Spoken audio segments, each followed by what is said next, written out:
Good evening, नमस्कार। कैसे हैं आप सब लोग? बहुत बहुत स्वागत आप सभी लोगों का एकाग्रता सीए पर। मैं आपका दोस्त जयेश भंडारी। कैसे बचे लोगों? तो फटाफट से आ जाओ भाई सब लोग, एकदम जल्दी जल्दी से हम लोग करने वाले हैं आज मॉडल टेस्ट पेपर नंबर 7। जी हाँ, अब तक हम लोग 6 मॉडल टेस्ट पेपर कर चुके हैं बच्चे लोगों। टोटल 8 है, 8 में से 6 हो चुके हैं, 2 आखिरी बचे हुए हैं, जिसमें से आज हम लोग करने वाले हैं हमारा मॉडल टेस्ट पेपर नंबर 7। ठीक है, चलो जी। तो डिस्क्रिप्टिव वाले क्वेश्चन से बात स्टार्ट करेंगे, लेकिन उससे पहले भाई जनवरी और मई 26 वालों, आप लोगों के लिए आज का जो दिन है वो बहुत जबरदस्त इसलिए है क्योंकि हमारा जो डिस्काउंट ऑफर चल रहा है इंडिपेंडेंस डे का, हमारे सारे कोर्सेज पर, चाहे आप कोर्सेज रिकॉर्डेड देखना चाह रहे हैं, चाहे हमारी लाइव क्लासेस देना चाह रहे हैं बच्चे लोगों को, फाउंडेशन के बैचेस, इंटर के batches, first group, second group, जो कुछ भी लेना चाह रहे हैं, आज रात तक आप लोगों को मिलने वाला है 25% ऑफ। उसके बाद प्राइस हाइक होने वाली है, तो जल्दी से इसका बेनिफिट ले लो बच्चे लोगों। एकदम फटाफट से आ जाओ पढ़ने के लिए। उसके लिए करना गया है 97544556 पे आपको कांटेक्ट करना है, या विजिट कर सकते हो www.adda247.com पर। ठीक है जी, चलिए तो फटाफट फटाफट से सब लोग आ जाएंगे जल्दी जल्दी से, और सब तरफ ये खबर भी फैला देंगे भाई कि आज बस 19 अगस्त की रात तक का ये डिस्काउंट है। उसके बाद में प्राइस हो सकता है बढ़ जाए, तो जल्दी से इसका बेनिफिट ले लो भाई, ले लो ले लो ले लो, बेनिफिट ले लो, और आज की क्लास का बेनिफिट भी लो। सितंबर वाले बच्चों, चलिए जी शुरू करेंगे हम लोग हमारा मॉडल टेस्ट पेपर नंबर 7। बराबर, बस एक आखिरी पेपर हमारा बचा हुआ है। उसके बाद में हम फटाफट से आ जाएंगे कहां पर, हमारी रिटन प्रैक्टिस के ऊपर, जहां हम लोग करने वाले हैं ऑडिट सब्जेक्ट का रिटन प्रैक्टिस क्वेश्चंस का। ठीक है, चलिए जी। तो सीन क्या है भाई, पहला क्वेश्चन आप लोगों के सामने है। फर्स्ट क्वेश्चन क्या बोल रहा है? ABC private limited, a manufacturing company, is facing significant financial difficulties due to downfall in market and increase in the cost of production. CA Ram, the auditor of ABC limited, has identified the following condition. क्या condition है भाई? Company जो है उसने loan payment के अंदर default किया रहेगा। कंपनी का करंट लायबिलिटी जो है वो एसेट के कंपैरिजन में 50% बढ़ चुका है। सेल्स रेवेन्यू डिक्लाइन हो चुकी है 30% से। सब तरफ problem he problem. Management has not yet performed an assessment of the company's ability to continue as a going concern, but they provided assurance for implementing corrective measure, including cost cutting initiative करेंगे, discussion with creditor for restructuring loan करेंगे, सारा कुछ। Which additional audit procedure need to be performed by CA Ram in accordance with SA 570 when such event or condition are identified? तो 570 में बच्चों अपन लोग करते क्या यार? क्या कैश फ्लो फोरकास्ट मांग ले, इनके प्लान्स व्लान्स देख लें, वो वाला आंसर लगेगा क्या? क्या बोलते हो आप लोग? ऐसा कुछ करें अपन? पहले भी ऐसे क्वेश्चंस कर तो चुके हैं 570 के। तो 570 going concern deals with auditor responsibility बच्चों। सबसे पहले तो सीधा सीधा सा point, in the audit of financial statement rating to going concern and the implications for the audit report. If event or condition have been identified that may cast significant doubt on entity's ability to continue as a going concern, auditor shall obtain sufficient appropriate audit evidences to determine whether or not a material uncertainty exists related to the event or condition that may cast significant doubt on the entity's ability to continue as a going concern through performing additional audit procedure including consideration of mitigating factor. These procedures shall include। भाई साहब, answer लिखने का पहला तरीका बच्चे लोगों, starting में ऐसे का नाम और नंबर क्वेश्चन में दे रखा था वो लिखो। अब उसमें ऑडिटर का क्या काम रहेगा? If conditions or event have been identified that may cast significant doubt on the entity's ability to continue as a going concern, then auditor को क्या करना चाहिए? He has to apply some additional audit procedure. आप चाहो तो सीधा answer यहां से भी जंप लगा सकते थे बराबर से। उसमें क्या करना है? सबसे पहले नंबर पे requesting management where management has not yet perform assessment. अगर उन्होंने नहीं किया है गोइंग कंसर्न का, तो उनसे रिक्वेस्ट करेंगे सर पहले तो इसको असेस करके बताओ। फिर हम बोलेंगे मैनेजमेंट को सर एक काम करो, आपके फ्यूचर प्लान्स और एक्शंस क्या हैं, इवेल्यूट करो उनके फ्यूचर प्लान ऑफ एक्शन को, जैसा उन्होंने ऊपर बोला भी है ना। उनके आउटकम को पता लगाओ कि क्या सच में सिचुएशन को क्लियर कर पाएंगे, है ना, circumstances. Where the entity has prepare cash flow forecast. अभी भी मैंने आपको कहा था फिक्स रहता है कैश फ्लो फोरकास्ट, उनसे बनाओ, कंसीडर करो कि फ्यूचर के लिए अप्रोप्रिएट होगा कि नहीं होगा, बराबर से एवेल्यूट करो reliability of the data generated to prepare forecast, whether adequate support करेगा कि नहीं करेगा फोरकास्ट कंपनी को, ये भी अपने को देखना चाहिए। ठीक है, उसके अलावा कंसिडरिंग वेदर कोई एडिशनल फैक्ट या इंफॉर्मेशन अपने को मिल रहे हैं क्या, since the date of management made assessment, ठीक है।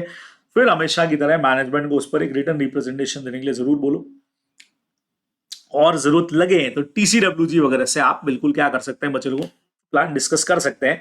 तो ये कॉमन प्रोसेस जो हम लोग काम में लेते हैं ना, वो यही है।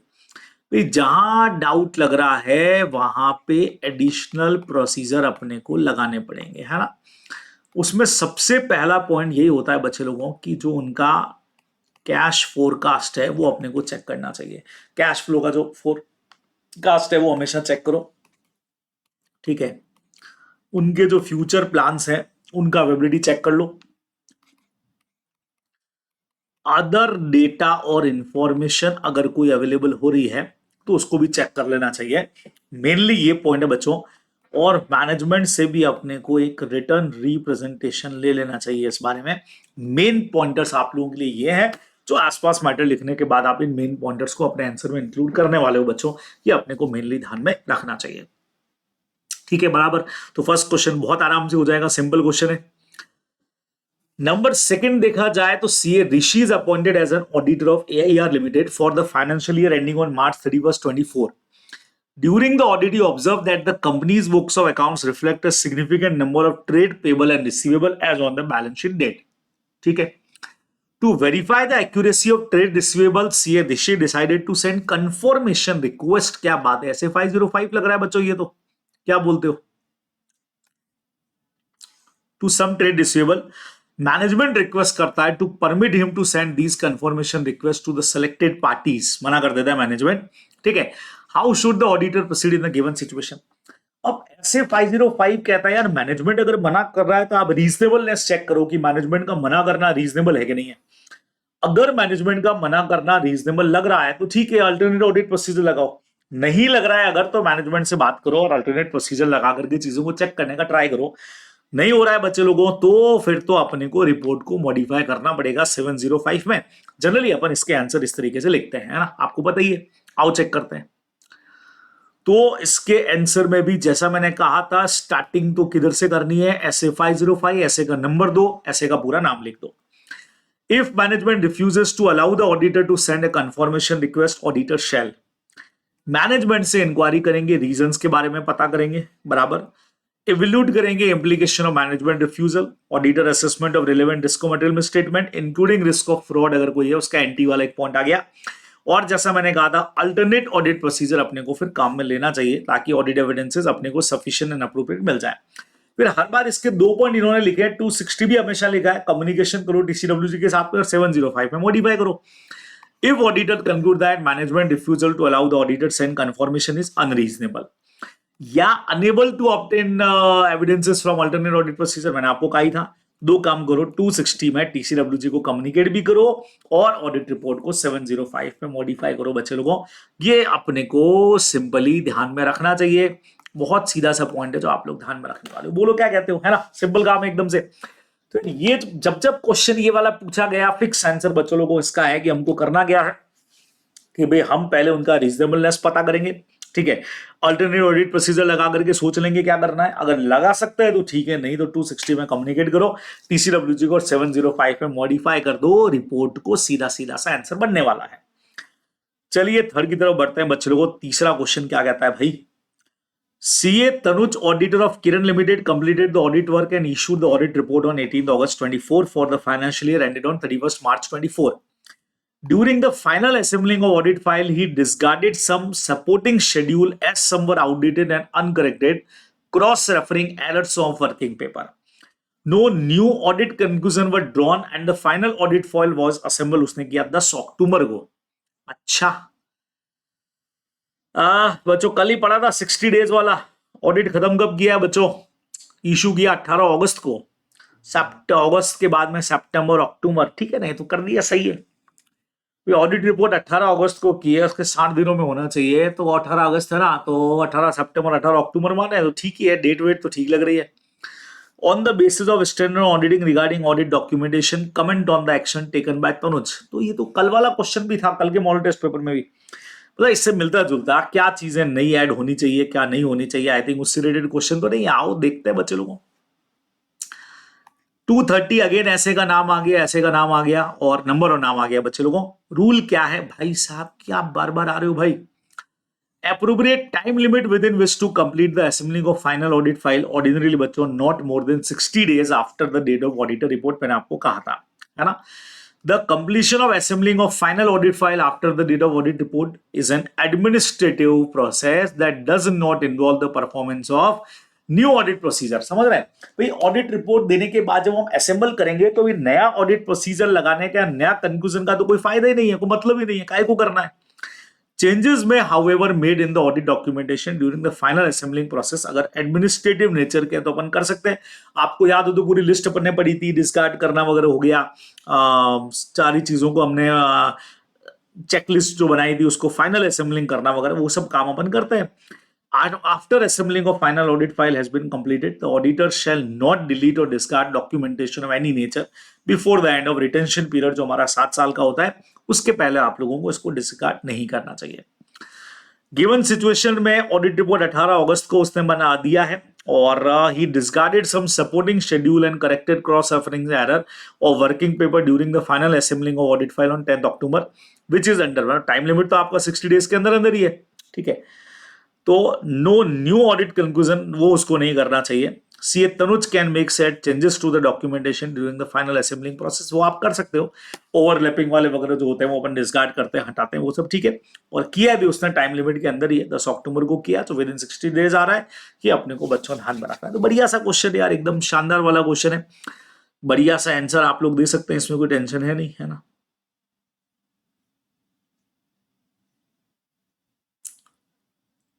चेक कर लेते हैं इसको भी एक बार, सब बराबर चल रहा है ना भाई? हाँ जी, सब कुछ बराबर है। चलिए तो फिर चलते हैं अगले क्वेश्चन की तरफ बच्चे लोगों, जो है हमारा क्वेश्चन नंबर 2। आइए क्या कहता है। Deepa limited initially requested the audit engagement for the financial year 23-24, however Midway through the audit process the management claimed that they are unable to provide complete supporting documentation for a significant portion of their receivable.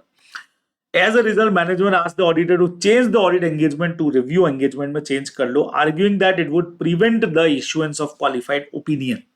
Okay. Auditor is now facing challenges in determining whether it change justify or not. बच्चे लोगों समझ रहे हो? वो audit से इसको review में change करने को बोल रहे हैं। भाई साहब ऐसा थोड़ी है, कोई ऐसा थोड़ी होता है, क्या लगता है आपको? क्या टर्म्स एंड कंडीशन चेंज करने को बोला जा रहा है? ऐसे 210 का क्वेश्चन तो नहीं आ गया कहीं बच्चों? क्या कहते हो यार, कहां से आंसर बनेगा? ये देखो सेकंड का number A, limitations audit report final करते वक्त हमारे पास में लगाइए, जिसमें हम रीजनेबल अनरीजनेबल देखेंगे, वही वाला। आगे देखो चौथा क्वेश्चन अपन कर रहे हैं आज का बच्चों, जिसमें लगातार ऐसे का नाम और ऐसे का नंबर आ रहा है, नंबर और नाम दोनों आ रहे हैं। Agreeing in the terms of audit engagement a request from the entity for the auditor. अरे भाई क्या हो रहा है? अरे अरे अरे अरे रुकना बच्चे लोगों, अच्छा ओ हो पूरा यही खुल गया।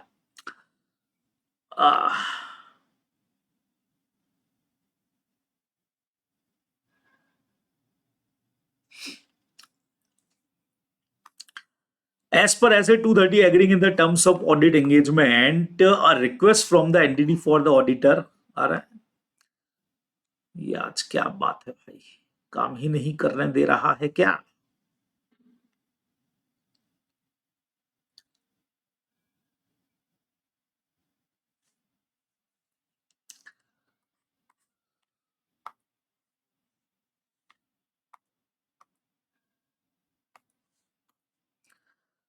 Change the terms of audit engagement may result from a change in circumstances affecting the need for the service, a misunderstanding at the nature of an audit of ordinary requested, or restriction on the scope of audit engagement, whether imposed by the management or caused by the other circumstances.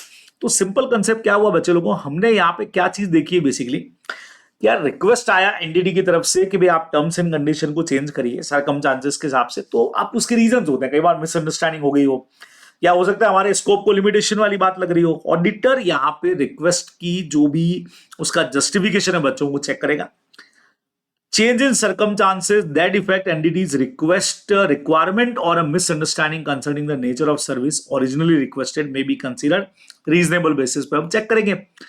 अगर हमको reasonable लग रहा है तो change relate to the information that is incorrect, incomplete or otherwise unsatisfactory? भाई in contrast change में not be consider, मतलब अगर रीजनेबल लग रहा है, ऊपर अपन ने पढ़ा कंसीडर एज ए रीजनेबल, तो हम क्या करेंगे बच्चों, ऑडिट एंगेजमेंट में चेंज कर देंगे।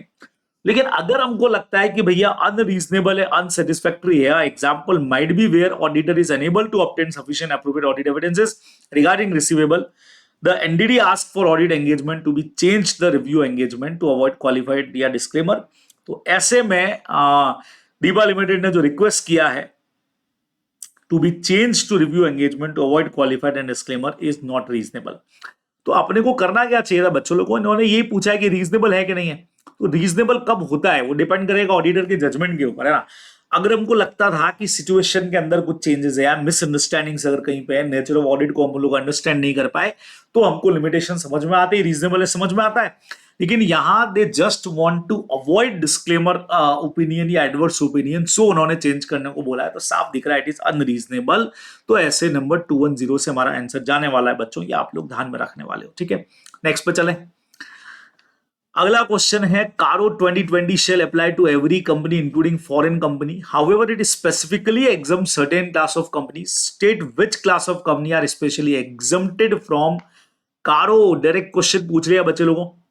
कारो से बहुत सारी कंपनीज हमारी एग्जम्प्टेड है, आप लोग जानते हो। तो उसमें कौन कौन आ रहा है अभी, सबसे पहले बैंकिंग कंपनी आ गई, इंश्योरेंस कंपनी आ गई, सेक्शन 8 कंपनीज आ गई, 1% कंपनीज हो गई, स्मॉल कंपनीज हो गई, आप लोग जानते हो।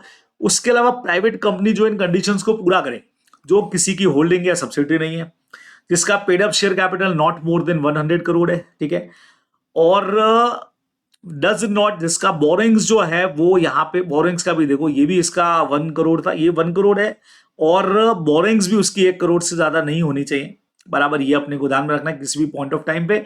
और जिसका टोटल रेवेन्यू जो है वो 10 करोड़ से एक्सीड नहीं जाना चाहिए। अगर ये कंडीशंस वो पूरी कर रही है तो उस केस के अंदर बकायदा इन कंपनीज को भी एग्जम्पशन मिलेगा बच्चे लोगों की, अपने को ध्यान में रखना चाहिए। तो पुराना पॉइंट अपना, ये कई बार एग्जाम के अंदर क्वारी हो चुका है। आरएसटी लिमिटेड जो है वो एक मिड साइज ट्रेडिंग कंपनी है, recently face challenges in securing a bank loan due to doubt about reliability of financial statement. Management realize the importance of having audited accounts to build confidence among lender and the stakeholder. आपको ये बताना है benefits and need of the audit. क्या लगता है chapter number 1 का question है क्या बच्चे लोगों, जहां अपने को बेनिफिट्स ऑफ ऑडिट बताना है। तो सबसे पहला, audit high quality information provide करता है, यूजर्स को एक कॉन्फिडेंस देता है बराबर से। Relying qualitative and outcome exercise carried out by the following auditing standard. तो सबसे पहला, हाई क्वालिटी इंफॉर्मेशन यूजर के कॉन्फिडेंस को बूस्ट करता है। सेकेंड नंबर, कंपनीज के केस में shareholder day to day involve तो होते नहीं है काम में, है ना। डे टू डे अफेयर्स तो डायरेक्टर्स करते हैं, तो उनके इंटरेस्ट को सेफगार्ड करने का काम करता है, ये अपने को ध्यान में रखना है, ठीक है। एम्प्लॉयज के ऊपर मॉरल चेक का काम करेगा कि भाई फियर रहेगा उनको कि भाई जो भी फ्रॉड है डिस्कवर्ड बाय द ऑडिट नहीं हो जाए। गवर्नमेंट अथॉरिटीज को हेल्पफुल करता है टैक्स लाइबिलिटीज कैलकुलेट करने में। लेंडर बैंकर्स को हेल्प करता है to decision about whether to lend और नॉट टू लेंड, उधार देना है कि नहीं देना है उस बारे में डिसाइड करने के लिए। तो ये सारे बेनिफिट्स वाले पॉइंट जो बच्चों अपन ने पढ़े थे वो सारे अपने को यहाँ पे लिख देने चाहिए, बाकी भी आप लिख सकते हैं। Benefits and need of audit अपने से पूछा है तो बहुत बढ़िया तरीके से इसका आंसर हम बना करके लिख सकते हैं। क्वेश्चन नंबर 2 भी खत्म हो गया। चलिए ठीक, क्वेश्चन आ रहे हैं यार अभी तक। तो स्मॉलर टेस्ट पेपर के जो क्वेश्चन थे अभी तक, यार आगे का नहीं पता अपने को भाई, अभी तक के क्वेश्चंस तो यार बहुत इजी और सिंपल दिख रहे हैं अपने को। नेक्स्ट पे चलते हैं बच्चों। थर्ड क्वेश्चन क्या कहता है, आइए बात करते हैं।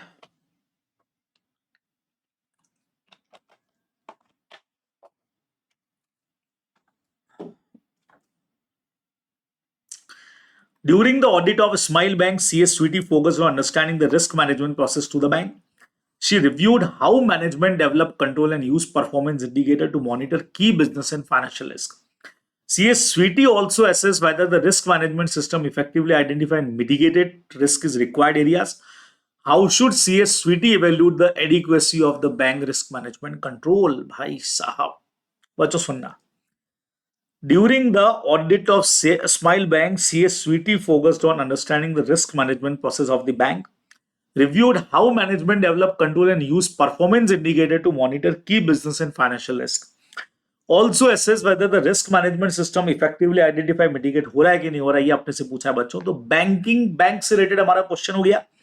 बैंक में जो रिस्क मैनेजमेंट वाला अपने को पूरा प्रोसेस दिया हुआ है वो आंसर में अपने को लिखना पड़ेगा। देखो थोड़ा सा लंबा चौड़ा आंसर है, डायरेक्ट पॉइंट है, as it is study mat, ये आपके नोट्स में आपको दे ही रखा है।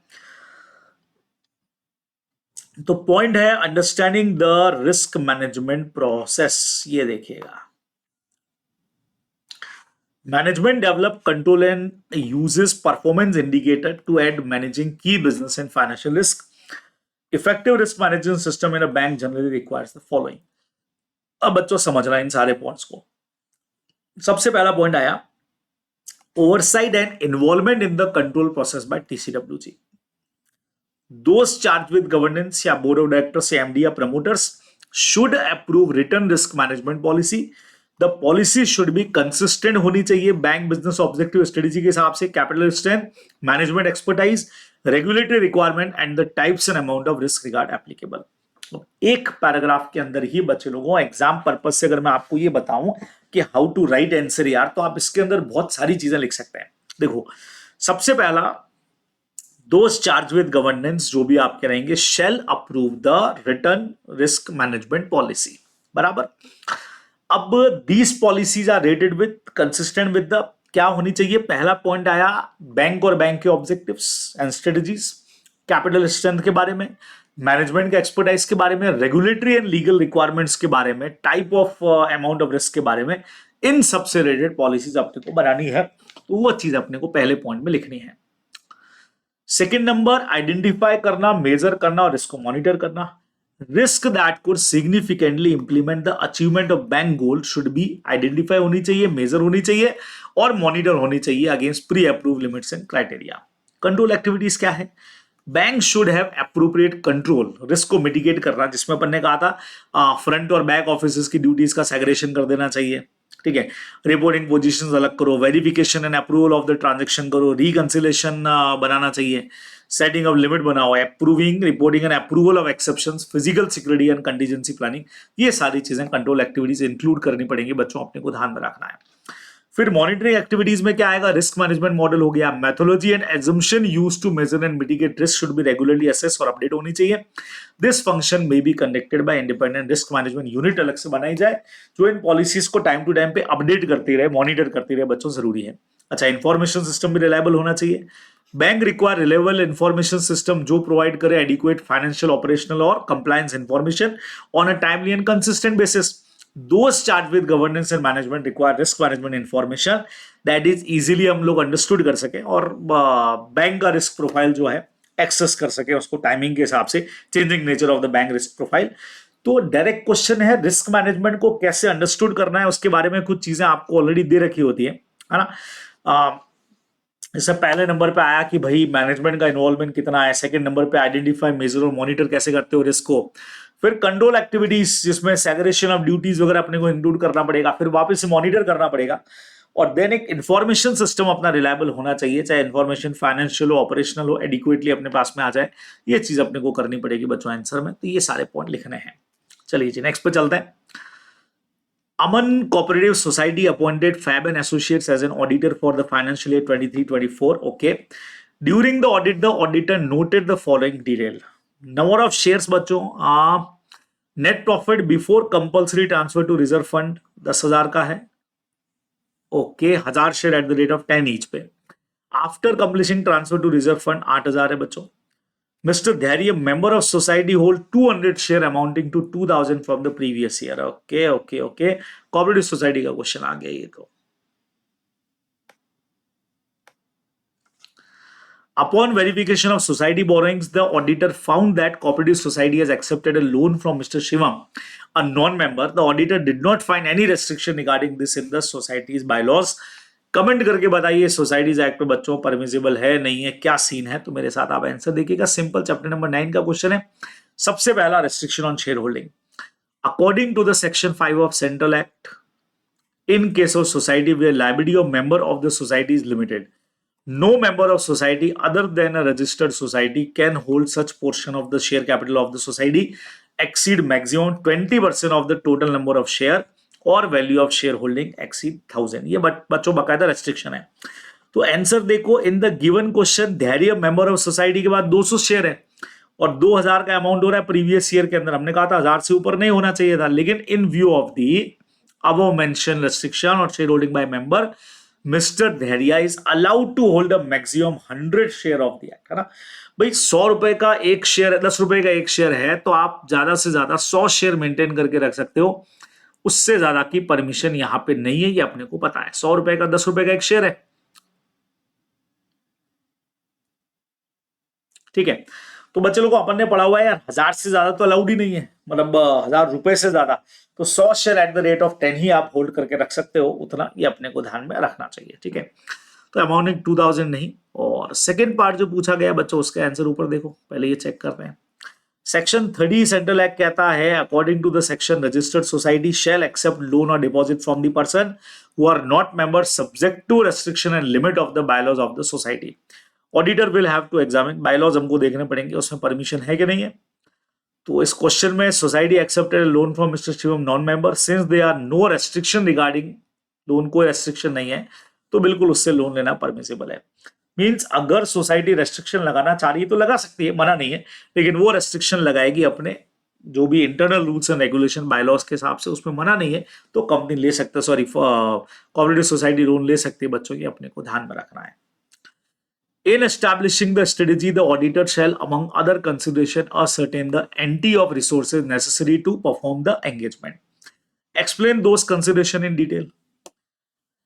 अब बच्चे लोगों, ये चैप्टर नंबर 2 का क्वेश्चन आ गया। Establishing strategy, auditor shall among other consideration ascertain anti of resources necessary to perform engagement. क्या लगता है बच्चे लोगों, जो हमेशा वाला आंसर है अपन वही लिखने वाले हैं क्या इसके अंदर, जो हर बार लिखते हैं अपन? सबसे पहला आइडेंटिफाई करना है characteristics of engagement. Second number reporting objective find out करेंगे of the engagement to plan the timing of the audit, nature and communication required. तीसरा कंसीडर करेंगे factor in the auditor judgment are significant in directing the engagement team efforts, ठीक है। Result of the preliminary engagement activities and where applicable whether knowledge gain or other engagement partner of the entity is relevant, or then ascertain the entity of resources necessary to perform the engagement। बच्चों समझना, direct जब ये chapter जो आगे देखेंगे तो आपको सीधा पॉइंट दिया हुआ है। सबसे पहला काम इसमें करना क्या है, देखो क्वेश्चन में हमसे पूछा था कि एस्टैब्लिश करने में auditor shall among other consideration ascertain the entity। तो एंटी से रिलेटेड पॉइंट में पहले नंबर पे क्या आया कि स्कोप चेक करो, रिपोर्टिंग ऑब्जेक्टिव्स को चेक करो, फैक्टर्स चेक करो जो हमको लग रहा है सिग्निफिकेंट है एंगेजमेंट टीम के एफर्ट्स के लिए। फिर प्रिलिमिनरी एंगेजमेंट एक्टिविटीज जो लगाई थी उसके रिजल्ट्स क्या निकले, उससे नॉलेज अपने को क्या पता लगा, उसी तरह के और ऑडिट्स का क्या रिजल्ट निकलता है, उसके हिसाब से फिर हम लोग एंटी फाइनलाइज करेंगे बच्चों। ये थर्ड क्वेश्चन में अपने को मेनली ध्यान में रखना चाहिए था, ठीक है, बराबर है। आई थिंक इजीली हो जाएगा ये तो क्वेश्चन। अगले क्वेश्चन की तरफ बढ़े बच्चे लोगों, फोर्थ का ए नंबर चेक करो। During the audit of HST limited, mister Mukund the auditor observed a significant volume of unsold electronic parts of an inventory that had remained stagnant for more than 2 years. He noted that the company was facing difficulty selling these items due to changes in the market. Additionally, some parts were damaged and other were discontinued model. CM Mukund also ensured that inventory was accurately valued to ensure proper financial reporting. You are required to outline the detailed audit procedure generally undertaken when auditing such inventory, which at the time of observance of physical counting were noted as being damaged or absolute। क्या बात है बच्चे लोगों, direct question है। अब ये question किससे connected है, क्या लगता है आपको?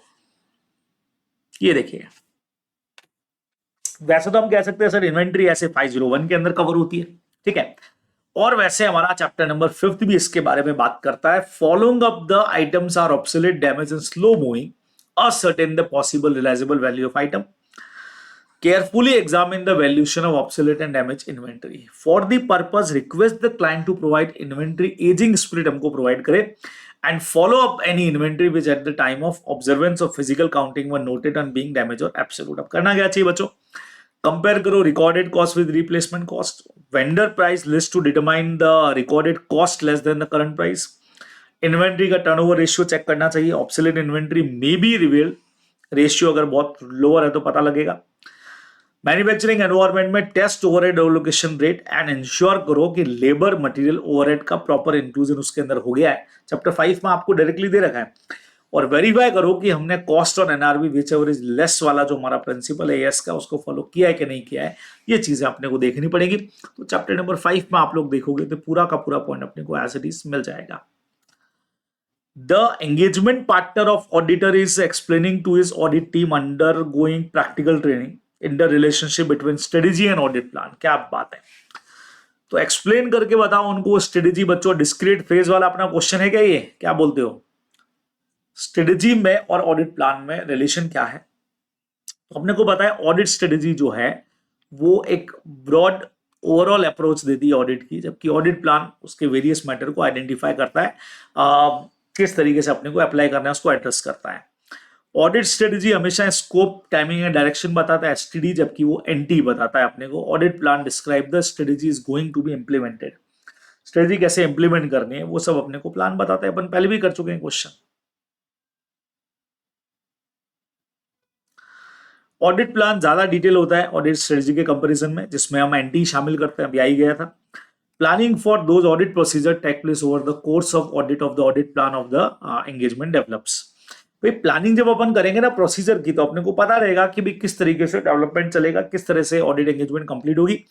एक बार एस्टैब्लिश हो जाए strategy, audit plan can be develop. मैंने कहा था स्ट्रेटेजी के साथ हमेशा एस्टैब्लिशमेंट आता है, इसके साथ डेवलपमेंट आता है। Taking into account need to achieve the audit objectives क्या है वो ध्यान में रखते हुए। Establishment of strategy and detail audit plan not necessarily discrete या सीक्वेंशियल प्रोसेस, लेकिन इंटर रिलेटेड है। एक में चेंज होगा तो दूसरे में पक्का होगा। ये लाइन तो हमारी फिक्स रहती है बच्चों, हर आंसर में अपने को पता ही है, मेन लाइन है अपनी, ये अपने को आंसर में लिखनी चाहिए। चलिए जी अगले क्वेश्चन की तरफ बढ़ते हैं बच्चों। Callan Retail Limited is preparing annual financial statement and auditor are tasked by determine materiality. The company has used revenue as the benchmark as is the key indicator in performance.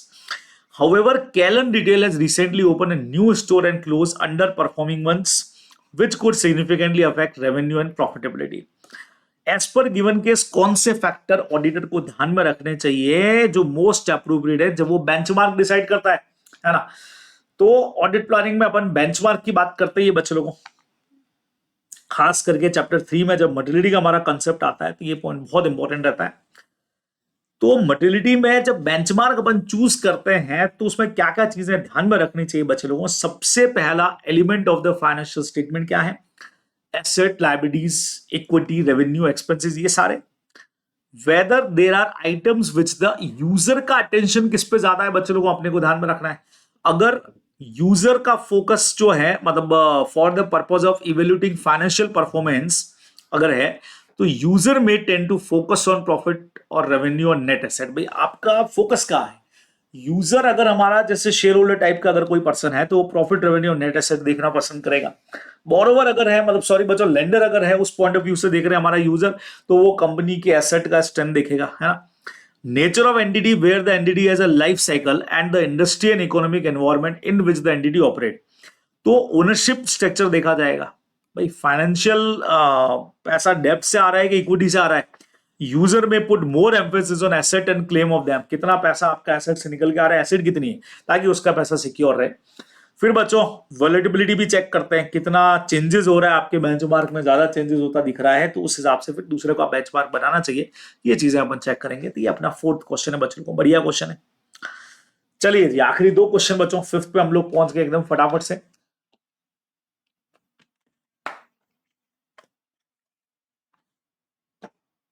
देखिएगा क्या कहता है। AR and Associates have been appointed as an auditor of Future Limited, a company engaged in the business of manufacturing of hardware product. They are analyzing the monthly trend for other expenses like rent, power and fuel power. क्या बात है बच्चों, chapter 5 से question लग रहा है। Type of expenses, list down the attribute for verifying expenses. तो ये तो चैप्टर नंबर 5 का हमारा क्वेश्चन है, power, fuel, repair and expenditure वाला। बढ़िया पॉइंट है बच्चों। An entity in addition to making purchase and incurring employee benefit expenses also incur other expenditure, है ना। Rent, power, fuel, repair, maintenance, insurance, traveling, miscellaneous expenditure. While auditor may choose to analyze the monthly trend of expenses, rent, power, fuel, तो कुछ चीजें उसको follow करनी चाहिए। सबसे पहला एक्सपेंडिचर जो है वो करंट पीरियड के हों, expenditure qualified as revenue not capital expenditure यहां पे नहीं इंक्लूड होने चाहिए, ठीक है। एक्सपेंडिचर के पास में वैलिड सपोर्ट डॉक्यूमेंटेशन का, जैसे ट्रैवल है तो उसका टिकट है, इंश्योरेंस है तो पॉलिसी होगी, थर्ड पार्टी इनवॉइस वगैरह होना चाहिए। एक्सपेंडिचर को आपने करेक्ट एक्सपेंसेस हेड के अंदर डाला होना चाहिए। एक्सपेंडिचर बकायदा ऑथोराइज्ड होना चाहिए, अगर कोई पर्टिकुलर अमाउंट से ऊपर हो रहा है तो अथॉरिटी के साइन होने चाहिए, और एनडीडी के बिजनेस से कनेक्टेड होना चाहिए, पर्सनल एक्सपेंडिचर नहीं होना चाहिए। बच्चे लोगों को बहुत सिंपल पॉइंट्स जो हम लोग चैप्टर नंबर 5 में पढ़ते हैं वो अपने को ध्यान में रखना है, अदर एक्सपेंसेस के पॉइंट।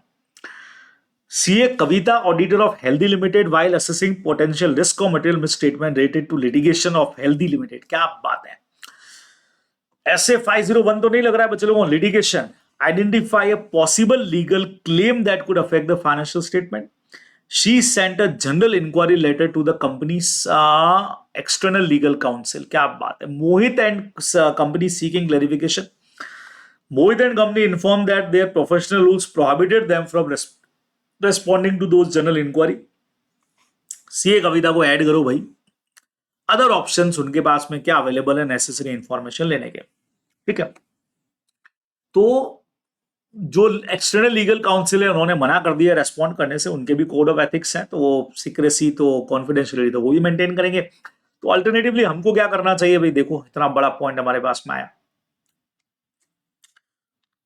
स्टार्टिंग रहेगी ऐसे 501 से आपको करना चाहिए स्पेसिफिक कंसिडरेशन वाले आइटम जो होते हैं। If auditor assess a risk or material misstatement regarding litigation or claim that have been identified, when audit procedure perform indicate other material litigation or claim may exist, the auditor shall addition to proceed required the essay direct communication with the entity's external legal counsel। ये question की lines अपन ने as it is बच्चों यहाँ पे use कर ली। Auditor shall do so through a letter of inquiry requesting the entity's external legal counsel to communicate directly with the auditor। अब आगे सुनना बच्चे लोगों, लेटर ऑफ इंक्वायरी में क्या क्या आएगा, क्या क्या होता है वो सब बता रहा हूं आपको, कोई आंसर में लिखना है। इन लॉ रेगुलेशन और respective legal professional body prohibit the entity's external legal council for communicating directly with the auditor, auditor shall perform alternate audit procedure. अगर आप डायरेक्टली नहीं कम्युनिकेट कर सकते हो तो अल्टरनेट लगाओ। If it is considered unlikely that entity's external legal counsel will respond appropriately to a letter of general inquiry, for example, if the professional body in which the external legal counsel belong prohibit response to such a letter, auditor may seek direct communication through a letter of inquiry। Direct communication कर ले, अगर rule wise मना हो रहा है तो उसमें बच्चे लोगों अपन सिंपल सी चीज है, उसमें अपन क्या इंक्लूड करेंगे, अपन लेटर लिख के उसमें अपनी चीजें इंक्लूड करेंगे, लिस्ट ऑफ लिटिगेशन भेज देंगे, मैनेजमेंट का असेसमेंट भेज देंगे, आउटकम ऑफ जो भी लिटिगेशन है उनके बारे में और कितना एस्टिमेट लग रहा है, कॉस्ट कितनी इन्वॉल्व है। मतलब लेटर ऑफ इंक्वायरी जो अपन एक्सटर्नल लीगल काउंसिल को बोल रहे हैं, पढ़ाते वक्त भी मैंने आपको कहा था एग्जाम के हिसाब से सुपर इंपॉर्टेंट है इसके पॉइंट्स बराबर। तो list of litigation and claim हमने भेज दिया। सेकेंड नंबर, अगर अवेलेबल हो तो मैनेजमेंट का असेसमेंट क्या है आउटकम को लेकर के, कि भी इनके क्या रिजल्ट निकल करके आएंगे, क्या कॉस्ट इन्वॉल्व रहेगी, वो सारा। और रिक्वेस्ट करेंगे एक्सटर्नल लीगल काउंसिल को, सर आप तो खाली इसका रीजनेबलनेस कंफर्म कर दो, मैनेजमेंट जो असेसमेंट कर रहा है उसको कंफर्म कर दीजिए एक बार, and provide auditor with further information if list is considered by the entity's external legal counsel to be incomplete. और अगर आपको लग रहा है ये लिस्ट इनकम्प्लीट है, कुछ केसेस इसमें शामिल नहीं हुए और भी कुछ चल रहे हैं, तो आप उसको बस हमको कंफर्म करके दे दो, सर इतनी सी हमारी रिक्वेस्ट है आपसे, ये अपन करने वाले हैं बच्चों, है ना। तो लेटर ऑफ इंक्वायरी अपन ने पढ़ा हुआ अलग से। Now, familiarity threats are self-evident and occur when auditor from relationship with the client, which they are being sympathetic to the client, explain। बच्चों लोगों को फैमिली थ्रेट के बारे में इन्होंने क्वेश्चन पूछा है, डायरेक्ट क्वेश्चन है, आइए फैमिली थ्रेट को समझा देना है और अपने को इसमें कुछ नहीं करना, सिंपल है। Familiarity threats are self-evident and occur when auditor from relationship with the client where they end up being too sympathetic। ये तो क्वेश्चन की लाइन्स आ गई। अब क्या क्या होता है बच्चों, close relative of the audit team working as a senior position in the client company. मैंने आपको कहा भी था ऑडिट टीम में जो पर्सन है उनका जो रिलेटिव है वो क्लाइंट कंपनी में सीनियर पोजीशन पे काम कर रहा है, वो नहीं कर रहा है तो farmer partner of the audit firm being a director. हो सकता है हमारी ऑडिट टीम का जो पहले पार्टनर रह चुका है वो अभी उस हमारी जो क्लाइंट कंपनी है उसका डायरेक्टर या सीनियर एम्प्लॉय हो। Long association between auditor and there client, बच्चों काउंटर पार्ट्स, बढ़िया हॉस्पिटलिटी वाला जो पॉइंट था ना, ये देखो एक्सेप्टेंस ऑफ सिग्निफिकेंट गिफ्ट आप ले रहे हो, हॉस्पिटलिटी ले रहे हो क्लाइंट से। तो मैंने एक क्वेश्चन भी आपको बताया था उसके ऊपर, जहां क्लाइंट जो है उसका बढ़िया, क्लाइंट ने अपने चार्टेड को और उसकी पूरी टीम को बढ़िया वीकेंड के ऊपर रिसोर्ट फैसिलिटी और वो सब प्रोवाइड किया, तो it is a matter of simply familiarity threat. और इसीलिए कंपनीज एक्ट का 2013 वाला जो हमारा कंपनीज एक्ट 2013 का सेक्शन 141 है जो प्रोहिबिट ही कर देता है सर्टेन नंबर ऑफ ईयर्स तक आप लगातार काम नहीं कर सकते हो बच्चों। 141 में तो प्रोहिबिशन है, 139(2) में 5 साल बाद अपन रोक देते हैं, इंडिविजुअल है तो, और फर्म है तो 5+5 के बाद रोक देते हैं अपन, कूलिंग पीरियड में बेचते हैं। वो इसीलिए है ताकि लॉन्ग रिलेशंस एसोसिएशन नहीं बने बच्चों, ये अपने को ध्यान में रखना है। चलिए जी, आखिरी क्वेश्चन पे पहुंच गए बच्चे लोगों, लास्ट क्वेश्चन, 4 क्वेश्चन अपने को इसमें करना है, आप लोगों को पता है ये 4 questions. When more persuasive audit evidence is needed regarding the effectiveness of control, it may appropriate to increase the extent of testing of control as well as degree of reliance on control. इसको कैसे test of control को determine करना है बच्चे लोगों को, chapter number 3 का हमारा क्वेश्चन है। ये देखिए यहाँ पे आपको दे रखे हैं सारे पॉइंट। टेस्ट ऑफ कंट्रोल में बच्चों frequency of the performance of the control by entity during the period, कितना फ्रीक्वेंटली होता है, length of time during audit period that the auditor relying on the effectiveness of control, expected rate of deviation क्या हो सकती है, relevance and reliability of audit evidences obtain करने पड़ेंगे operating effectiveness of control को देखने के लिए, and extend to which audit evidence is obtain from test of other control, ये भी अपने को देखना पड़ेगा। तो एकदम डायरेक्ट क्वेश्चन है बच्चों, इजी वाला, सारे पॉइंट्स एकदम नॉर्मल दे रखे, इजीली आप लोग लिख सकते हैं। USD Limited business has grown from one state of India to various countries in the world. Since the business has increased manifold, the management decided to appoint joint auditor for conducting the statutory audit of the company. But the joint auditor 299, they appointed 3 CA firm for it, for which audit work of joint auditor will jointly and severally responsible.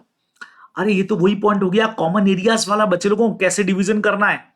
Joint audit 299 ऐसे का नाम, number पूरा आना चाहिए, number आ गया 299, नाम आ गया joint audit of financial statement. All the joint auditor shall be jointly and severally responsible for, बच्चों अपने को पता है सबसे पहला ऐसा वर्क जिसको आपने डिवाइड नहीं किया था उसके लिए सब रेस्पॉन्सिबल है, डिसीजन जो सबने मिलकर लिया उसके लिए सब रेस्पॉन्सिबल है, एक के नोटिस में आया जॉइंट ऑडिटर के और उसने दूसरे को इन्फॉर्म किया उसके लिए सारे जिम्मेवार और सबकी रेस्पॉन्सिबिलिटी बनेगी। फिर फाइनेंशियल स्टेटमेंट को एग्जामिन करना, रिलेवेंट एक्ट के हिसाब से बनाए कि नहीं बनाए, सबकी रेस्पॉन्सिबिलिटी बनेगी। Presentation and disclosure in the financial statement proper है कि नहीं है बच्चे लोगों, इसके लिए भी रेस्पॉन्सिबिलिटी सबकी बनने वाली है। और ऑडिट रिपोर्ट जो जाएगी फाइनली हमारी, उसके लिए भी आपको प्रोनाउंसमेंट वगैरह फॉलो करना है, उसकी भी कॉमन यानी सबकी रेस्पॉन्सिबिलिटी बनती है।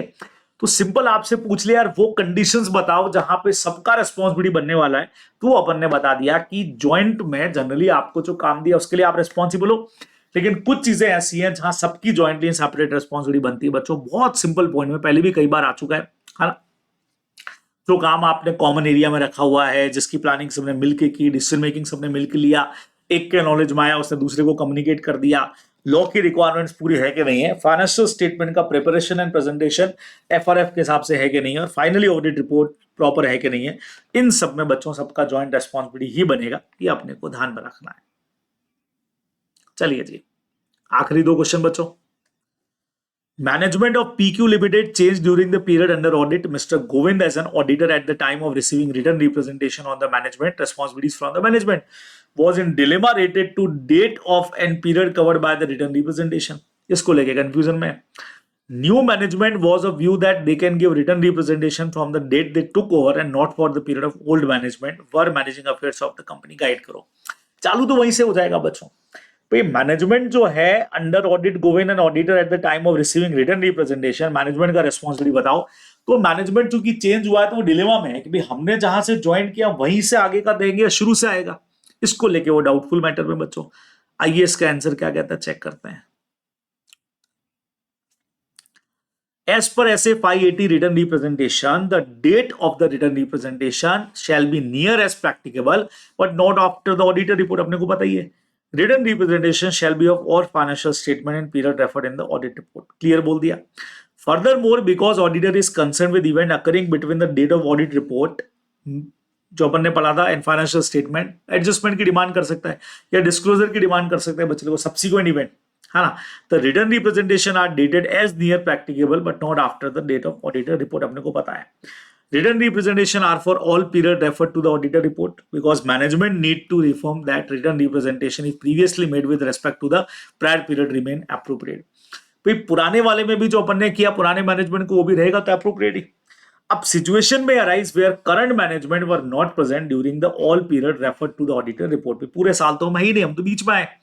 तो such person may assert that they are not in position to provide some all of them written representation because they were not in place during the period. This fact, however, does not diminish such person responsibility for the financial statement as a whole. इतना कह देने से कि हम नए आए भाई हमारी रेस्पॉन्सिबिलिटी नहीं है, ऐसा कहने से खत्म नहीं होगी responsibility. Accordingly the requirement for the auditor to request from the written representation that cover the whole of the relevant period. पूरा कवर होगा बच्चों, पूरा फाइनेंशियल ईयर कवर होगा. In view of the above, management is required to provide the written representation for all the period.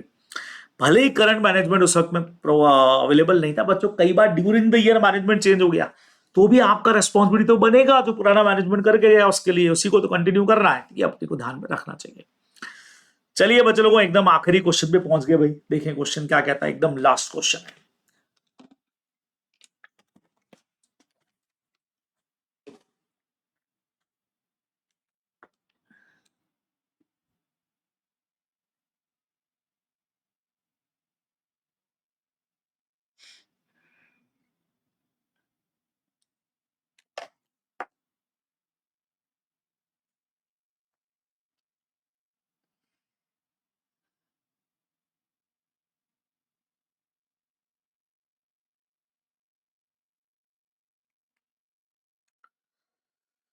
चलिए जी क्या कहता है बच्चों, लास्ट क्वेश्चन देखते हैं. Knowledge of the client business play an important role in developing overall audit. ठीक है. In fact, without adequate knowledge of the client business, a proper audit is not possible. ऐसे 315 नाम ही यही, identify and assessing the risk of material statement through understanding the entity and environment. Auditors shall obtain an understanding of the relevant industry, regulatory and other external factor including the applicable FRF. Examples के through बताओ बच्चे लोगों को. अच्छा point दे रखा है, direct question again आप लोगों का. आइए देखिए समझाते हैं. As per SA 315, identify and assessing the risk of material misstatement through understanding entity and environment. The auditor shall obtain understanding of the relevant industry, regulatory, and other factors, including the applicable FRF. Relevant industry factor include industry conditions such as competitive environment, supplier, customer relationship, and technology development. ये आपको industry को understand तो करना पड़ेगा. अब सबसे पहला बच्चे लोगों को देखना, example of matter the auditor में कंसीडर इंक्लूड मार्केट कॉम्पिटिशन. बराबर. तो ऊपर आया कि यार कॉम्पिटिशन के बारे में आपको पता होना चाहिए. Whether entity's engage in seasonal activity, season to season ही काम करती है, या product technology rating to entity's product. Industry in which the entity operate may give rise to specific risk of material misstatement from the nature of the business या degree of regulation. तो कई बार बच्चे लोगों को मार्केट का competition ये decide करता है यार किस तरह का हमारा फाइनेंशियल स्टेटमेंट बने और किस तरह की ऑडिट होगी आगे. ठीक है. रेगुलेटरी फैक्टर्स में आता है रेगुलेटरी एनवायरनमेंट, कौन से लॉ एप्लीकेबल हो रहे हैं, है ना, एप्लीकेबल एफआरएफ कौन सा लग रहा है, लीगल और पॉलिटिकल एनवायरनमेंट क्या है, ये सब इसके एग्जांपल्स हो गए. ठीक है. Example of matter the auditor में कंसीडर इंक्लूड अकाउंटिंग प्रिंसिपल, जो इंडस्ट्री स्पेसिफिक प्रैक्टिसेस है, रेगुलेटरी फ्रेमवर्क है, या रेगुलेटेड इंडस्ट्री अगर कोई है जिसपे गवर्नमेंट का कंट्रोल है तो उसके क्या रूल है, law and regulation that significantly affect the entities operation, supervisory activity, taxation, government की पॉलिसीज क्या है, इन सब का भी बच्चों इफेक्ट पड़ने वाला है, आप लोग जानते हैं.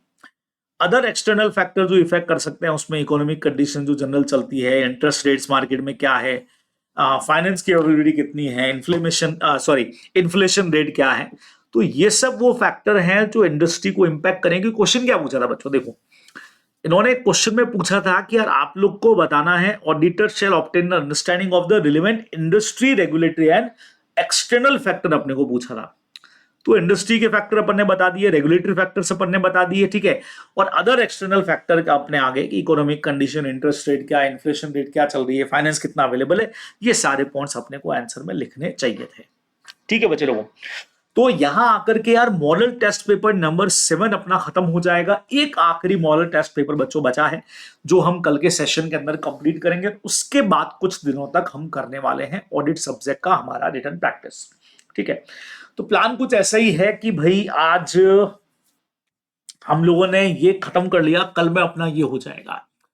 देन उसके बाद हम लोग रिटर्न प्रैक्टिस के अंदर आ सकते हैं और संडे को एक फुल फ्लैश टेस्ट जो है वो इसका रखा जा सकता है बच्चे लोग। ऐसे मैं प्लान में हूँ कि यार ऑडिट का एक लाइव टेस्ट जो है वो हम लोग प्लान कर लें, और वो कब कर लें यार, संडे के दिन पे अपन लोग ये प्लान कर सकते हैं, ठीक है। तो खैर जैसा भी होगा आप लोगों को इन्फॉर्मेशन आ जाएगी बराबर, मैं यहाँ पे आपके साथ शेयर कर दूंगा। तो मॉडल टेस्ट पेपर नंबर 7 बच्चों जबरदस्त तैयारी करिए। देखो ऑडिट से रिलेटेड जितने बच्चों एमसीक्यूज हैं वो मैं सारे आपसे डिस्कस कर चुका हूँ, अलग से सेशन लिया उस पर पूरा, उस पर सारे 8 के 8 अपने लिए। उसके अलावा बच्चे लोगों हम लोगों ने अब तक जितनी भी आरटीपीज है, एमटीपीज है, पीवाईक्यूज है, उन सब पे बात कर लिए। खाली आई थिंक एमटीपी सेकंड वाले पे मुझे बात करना बाकी रहेगा शायद, अदरवाइज अपन सारा कुछ बहुत जबरदस्त तरीके से कंप्लीट कर चुके हैं, ठीक है। तो बढ़िया तरीके से लेक्चर को देख करके तैयारी करो यार, बढ़िया अच्छे से। तो ये तो सारी बात हुई भी हमारे सितंबर वालों के लिए। तो आगे जनवरी वालों, मई वालों आप लोग भी सुन लो यार, जबरदस्त तैयारी अगर करनी है तो आज 19 अगस्त का दिन आप लोगों के लिए बहुत जबरदस्त है, क्योंकि आज आप जानते हो हमारा यहाँ पे चल रहा है 25% का एक जबरदस्त वाला डिस्काउंट ऑफर, जिसका बहुत शानदार बेनिफिट आप लोग ले सकते हो। हमारे जितने भी कोर्सेज है बच्चे लोगों, CA foundation, Mahapack pro, CA intermediate group first, CA intermediate group 2, CA intermediate का जो टैक्सेशन बैच चल रहा है, इन सब में आप लोगों को कोई भी कोर्स परचेस करते हैं तो 25% का डिस्काउंट इस वक्त में आपको अवेलेबल है। ये हमारा इंडिपेंडेंस डे सेल था जो बढ़ करके आज के डेट यानी 19 अगस्त तक हो गया है, तो इसका बेनिफिट आप लोग जरूर लो, ठीक है। प्राइस हाई को उससे पहले पहले बच्चे लोगों को कोड यूज सिंपल IND25 आपको करना है और 25% का सीधा डिस्काउंट आप लोगों को मिल जाता है। करना क्या उसके लिए 9754455663 पे आपको कांटेक्ट करना है या फिर विजिट करना है www.adda247.com पर, ठीक है।